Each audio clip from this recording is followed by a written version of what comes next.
ದೇಹದ ಈ 5 ಭಾಗಗಳಲ್ಲಿ ಊತ ಕಾಣಿಸಿಕೊಂಡರೆ ನಿಮ್ಮ ಕಿಡ್ನಿ ಡ್ಯಾಮೇಜ್ ಆಗಿದೆ ಎಂದರ್ಥ.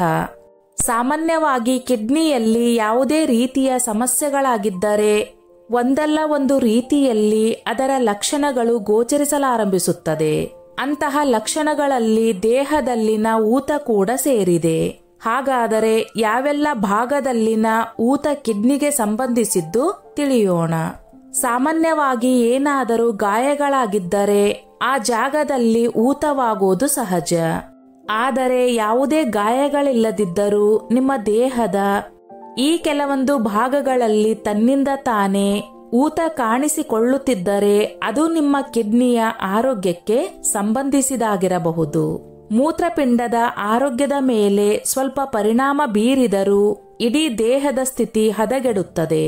ಮೂತ್ರಪಿಂಡಗಳು ಸರಿಯಾಗಿ ಕಾರ್ಯನಿರ್ವಹಿಸದಿದ್ದರೆ ದೇಹದ ಎಲ್ಲಾ ಪ್ರಮುಖ ಅಂಗಗಳು ಪರಿಣಾಮ ಬೀರಲು ಪ್ರಾರಂಭಿಸುತ್ತವೆ. ಯಾವೆಲ್ಲ ಭಾಗಗಳಲ್ಲಿ ಊತ ಕಾಣಿಸಿಕೊಳ್ಳುತ್ತದೆ? ಮೂತ್ರಪಿಂಡಗಳು ಹಾನಿಗೊಳಗಾಗಲು ಪ್ರಾರಂಭಿಸಿದಾಗ ದೇಹವು ಅನೇಕ ರೀತಿಯ ಸಂಕೇತಗಳನ್ನು ನೀಡಲು ಪ್ರಾರಂಭಿಸುತ್ತದೆ. ಅವುಗಳಲ್ಲಿ ಒಂದು ದೇಹದಲ್ಲಿನ ಊತ. ಊತವು ಮೂತ್ರಪಿಂಡದ ಹಾನಿಯ ಲಕ್ಷಣವೂ ಆಗಿರಬಹುದು. ಕಿಡ್ನಿ ವೈಫಲ್ಯ ಆದರೆ ದೇಹದ ಹಲವು ಭಾಗಗಳು ಊದಿಕೊಳ್ಳಬಹುದು. ಇದನ್ನು ಸರಿಯಾದ ಸಮಯದಲ್ಲಿ ಅರ್ಥ ಮಾಡಿಕೊಂಡರೆ ಅಪಾಯವನ್ನು ತಡೆಯಬಹುದು. ಮೂತ್ರಪಿಂಡ ಹಾನಿಗೊಳಗಾದಾಗ ದೇಹದ ಯಾವೆಲ್ಲ ಭಾಗಗಳು ಊದಿಕೊಳ್ಳಬಹುದು ಎನ್ನುವುದನ್ನು ನಾವಿಲ್ಲಿ ತಿಳಿಯೋಣ. ಕೈಗಳಲ್ಲಿ ಊತ. ಕೈಗಳಲ್ಲಿ ಊತ ಮತ್ತು ಬೆರಳುಗಳಲ್ಲಿ ಆಗಾಗ್ಗೆ ನೋವು ಇದ್ದರೆ ಜಾಗರೂಕರಾಗಿರಿ. ಏಕೆಂದರೆ ಇವು ಮೂತ್ರಪಿಂಡದ ಸಮಸ್ಯೆಗಳ ಲಕ್ಷಣಗಳು ಆಗಿರಬಹುದು.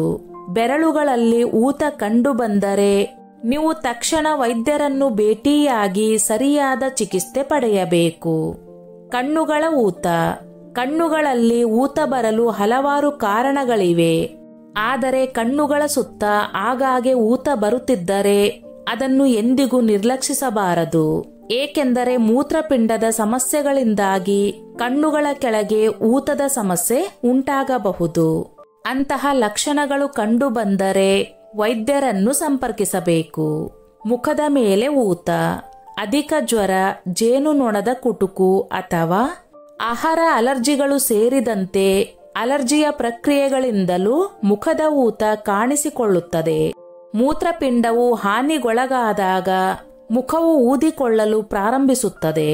ಹಾಗಾಗಿ ಈ ರೋಗ ಲಕ್ಷಣವನ್ನು ಸಾಮಾನ್ಯ ಅಲರ್ಜಿ ಎಂದು ನಿರ್ಲಕ್ಷಿಸಬಾರದು. ಮುಖದ ಮೇಲೆ ಊತ ಉಂಟಾಗಲು ಹಲವು ಕಾರಣಗಳಿವೆ. ಆದ್ದರಿಂದ ನಿಜವಾದ ಕಾರಣವನ್ನು ಕಂಡುಹಿಡಿಯಲು ನೀವು ಸರಿಯಾದ ಸಮಯದಲ್ಲಿ ವೈದ್ಯರನ್ನು ಭೇಟಿ ಮಾಡಬೇಕು. ಹೊಟ್ಟೆಯಲ್ಲಿ ಊತ. ಮೂತ್ರಪಿಂಡವು ಸರಿಯಾಗಿ ಕಾರ್ಯನಿರ್ವಹಿಸದಿದ್ದರೆ ಮತ್ತು ಅದರಲ್ಲಿ ಏನಾದರೂ ಸಮಸ್ಯೆ ಉಂಟಾದರೆ ಹೊಟ್ಟೆಯಲ್ಲಿ ಊತ ಉಂಟಾಗಬಹುದು. ನೀವು ದೀರ್ಘಕಾಲದವರೆಗೆ ಹೊಟ್ಟೆಯ ಒಂದು ಬದಿಯಲ್ಲಿ ಊತ ಮತ್ತು ನೋವನ್ನು ಅನುಭವಿಸುತ್ತಿದ್ದರೆ ನೀವು ಸಾಧ್ಯವಾದಷ್ಟು ಬೇಗ ವೈದ್ಯರನ್ನು ಸಂಪರ್ಕಿಸಿ ಪರೀಕ್ಷೆ ಮಾಡಿಕೊಳ್ಳುವುದು ಉತ್ತಮ. ಕಾಲುಗಳಲ್ಲಿ ಊತ.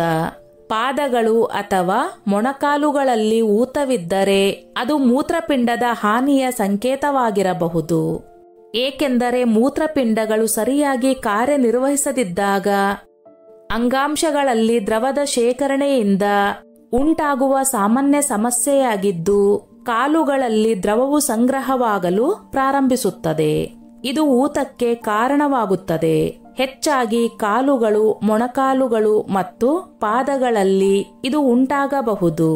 ಯಾವುದೇ ಕಾರಣವಿಲ್ಲದೆ ಪಾದಗಳಲ್ಲಿ ಊತವಿದ್ದರೆ ನೀವು ತಕ್ಷಣ ಜಾಗರೂಕರಾಗಿರಬೇಕು.